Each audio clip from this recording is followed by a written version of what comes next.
Hello everyone, I'm back again.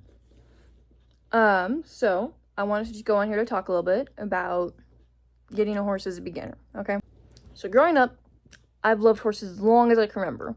I was born in Portland, Oregon, and yeah, I was always obsessed with horses. Later in 2016, we moved out to Sprague River, Oregon, in the middle of nowhere. Had a lot of fun out there actually. From like 7 to 13, you cannot get a job enough to actually support a horse living in the middle of nowhere, like an hour from civilization. So, obviously I couldn't pay for my own horse. My family, we did have a goat farm there. We raised and sold milk goats, as well as goat milk soap, cheese, all sorts of stuff. It was really fun. And so with those goats too, we had a few wethers. And so when they were little, me, I've always loved horses, riding and things like that. I would cart train them. I would make a harness out of baling twine and attach it to one of those like little car things you have the pedals on. And I would do it, and then they would take me around, and we would go, around 5 acres having a goat pull ya. And so when we were out there, we had a few neighbors, I think at the very top of the street and the very end of the street, because it was a dead-end street. They both had horses. So anytime I had a chance or my dad was working over there or something like that, I'd go over there and just brush the horses. Never got to ride any of them. I'd go and brush them and just love on them. And so because of that, horses, they love their food.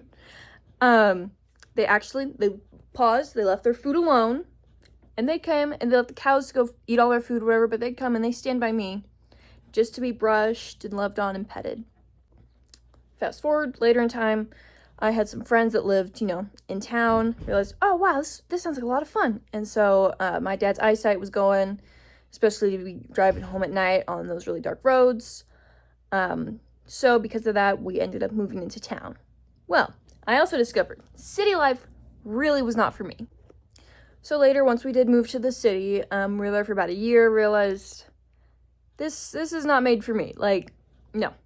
So originally, my plan was, because we were on about 1/3 of an acre, is to get a few chickens, maybe some ducks, maybe a sheep or two. Never had sheep before, kind of wanted to try it. So I got a little lamb, we turned him into a wether, but we got a little ram, and I got some chickens, and then that grew to ducks, and then that grew to guinea fowl. And kind of what came next was something I was very excited for. Well, we had my dog I still had at the time. She had some puppies. We're like, oh, wow, this is amazing. And this was all on 1/3 of an acre. Well, at that time also, I'd been saving up and trying to sell stuff. We weren't going to use it anymore because we were in town. Do we need this big old tractor? We don't need a big old tractor. So I sold that, any other small pieces of furniture, things we weren't going to use. I was selling it all, doing the best I could, working any small job someone would pay me to do. I didn't care how much money you gave me. I needed money. I was going to do it. So with that in mind, I was saving up. I got a horse trailer. Someone even gave me a free saddle, like brand new free saddle. I was like, oh my goodness, thank you so much. So I still have that. It was really cool. And so later, my mom surprised me, and we drove out. I thought we were going to go look at kayaks, not going to lie. And so we went out and we looked at a 2-year-old filly. Her name I think originally was Ruby or Ruby Red, something like that. And so I decided to rename her Firefly. She has some Colonel Freckles lines. She's just gray, but her sire was registered. And so she came halter broke. She could pick up her feet. She stood tied, but I think that was about it. Okay, so I have been and always will be fully obsessed with horses, okay? Someone invites me to just go sit there and watch him ride and do nonsense, I will. Someone wants me to like run back and forth past their horse for something, I will, okay?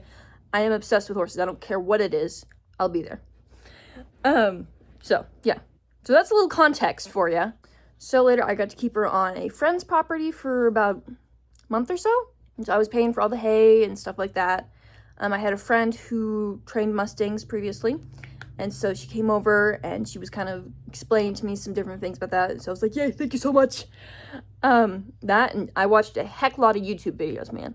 A lot. And there was, I think, one gal from my mom's work who came, I think, at one point because she gotten a nail stuck in her hoof. So we're like, okay, what do we do? So we got her over and she came and she helped us out with that.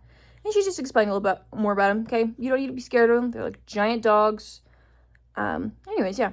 And so there were a few instances where I would hear things like, you shouldn't have a horse. You should go sell her. You need to find a different horse. You need to find more of a beginner level horse.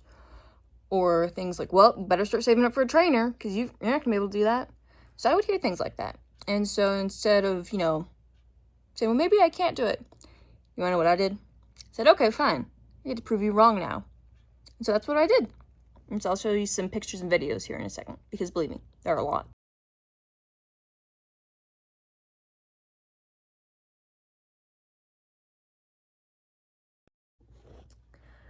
So after that month, that friends or whatever, we decided, this ain't gonna work. So we later moved her onto my property, which was on 1/3 of an acre, which really was not the best for her, and I know that. I would go out there every day with her. I'd go lunge her, work with her, desensitize her, all sorts of stuff like that. She had a little sheep for a companion, and I did whatever I could to really get things the best I could for her.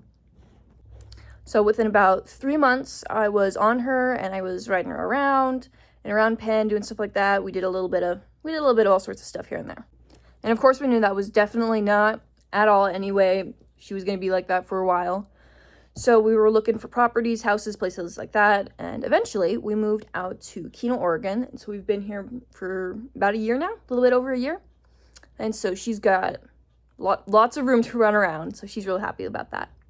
Okay, so the takeaway from all this is I do believe beginners can most definitely get and train a horse. Have at least one friend who's been around horses and at least has had some sort of training experience, or to show you the ropes of kind of just in general. Doesn't matter if they're over once and they try and show you just a few things for maybe an hour or two. Just something, a little something. That's all you need. I'd say if you have that really strong determination that you believe, I can do this, I love my horse, I'm going to prove all the haters wrong, I can do this, I really think it's possible. I think that, yeah, you can go get your first horse as a 2-year-old or whatever. However, I do highly recommend them being halter trained at least, because that, in my opinion, at least that's half the battle.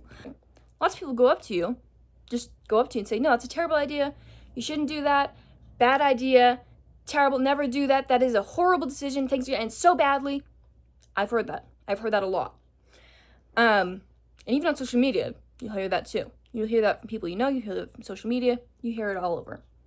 However, in my opinion, I firmly believe if you really do love horses, like you're obsessed with them, you're going to do whatever you can. You're not like, oh yeah, that's like a cool idea. Maybe in another life, I kind of wish I could do that. No, it can't be anything like that. You have to be fully like, you're going to like this. You're going to like this a lot. You're going to be obsessed with it, even the hard parts. Working with my horse, providing for my horse, whatever it is, okay, I will do it. It's going to be fun. It's going to be enjoyable. Yeah, let's go. You have to kind of have that sort of mentality, I would say. And yeah, another thing is just in general, when you get animals and horses and things like that, there's so many opinions and most of them are negative. So sometimes you got to push that to the side a little bit, saying, not today. And you just got to focus on you and your horse. But yeah, I think you can, as a beginner, you can get a horse that still needs training. You can get that. Firefly for me is my forever horse. She's my heart horse. I love her to pieces. Cutest, most best horse I've ever seen or met in my whole life. And with enough YouTube videos, going through stuff like that, you can train a horse. You can train it the way you like. For example, most people, like, I'm pretty sure, is in English, it's like walk, trot, canter, whatever you're saying. My horse has a little bit of different cues. To walk or whatever, it's kind of like, just make that sound. For a trot, though, the word is let's go. And she'll go off into a trot. And to get to a canter or a gallop, things like that, what I do is, unless we've already, you're already at a trot or something like that, I'll sit in there, I'm going to lean forward, and I'll say, yeah! And then she'll just go. So, hey, they're customizable if you're still training them. But anyways, yeah, thanks for coming along, and I really do hope things work out for you. And yeah, I think it is possible if you have enough determination and love for horses that you can get your first horse as something to train.